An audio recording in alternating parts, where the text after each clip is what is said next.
Tupac est mort. Mais qui l'a tué? Messieurs, dames, asseyez-vous. Nous allons ensemble chercher le coupable de la mort de Tupac. Mais avant ça, rappelons la scène. Nous sommes le 7 septembre 1996, à Las Vegas. Tupac vient de voir Tyson mettre KO Bruce Seldon en un round. Dans les coulisses du MGM Grand Stadium, il croise Orlando Anderson, un creep, membre d'un gang rival, soupçonné d'avoir braqué un membre de son entourage. Tupac le frappe, son équipe suit. Passage à tabac en règle, filmé par les caméras de sécurité. Quelques heures plus tard, sur la route à un feu rouge, une Cadillac blanche s'approche de la BMW où Tupac et Suge Knight, fondateur de Death Row, roulent vitre baissée. Rafale, 15 balles. Tupac est grièvement touché. Il mourra 6 jours plus tard, le 13 septembre, à l'âge de 25 ans. Aucun condamné. Bienvenue dans l'une des enquêtes les plus bancales de l'histoire du rap. Alors voici notre première piste. Orlando Anderson lui-même, le fameux creep humilié quelques heures plus tôt, mobile parfait. La vengeance, il est interrogé, présenté comme suspect clé, puis relâché faute de preuves solides. 2 ans plus tard, il est tué à son tour dans une fusillade. Plus de témoins, plus de procès. Juste un suspect idéal, enterré avec ses secrets. Notre deuxième piste, le gang des Southside Crips.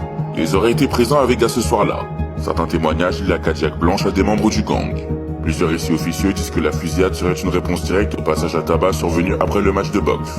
Problème, pas d'armes trouvées, pas d'aveu formel, beaucoup de on-dit et de récits arrivés des années plus tard. Assez pour alimenter des documentaires, mais pas assez pour un juge. La troisième piste, Death Row Records, la maison de disques de Suge Knight, celle qui a sorti Tupac de prison, qui a signé l'un des contrats les plus toxiques de l'industrie, et qui avait tout à perdre si Tupac partait voler de ses propres ailes.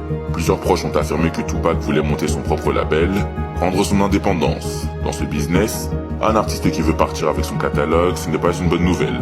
Suge était dans la voiture à quelques centimètres des balles, mais ressort quasi indemne. Coïncidence? Miracle? Ou juste un alignement de factures qui fait très mauvais genre? Quatrième piste, l'une des plus récentes et l'une des plus sombres. Le nom de Diddy circule de plus en plus. Pendant des années, c'était une rumeur de connaisseurs, un truc de ceux qui savent. Aujourd'hui, à la lumière de nouvelles accusations et de témoignages sur sa carrière, ses méthodes et son rôle présumé dans certaines embrouilles de l'époque, beaucoup se reposent la question.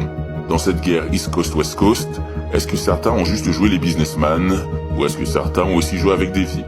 Rien de jugé, rien de tranché, mais une chose est sûre, son nom n'est pas juste associé à la fête et au champagne. Alors que retenir de cette histoire? Qu'un meurtre commis en pleine rue, sous les néons peut rester sans coupable officiel?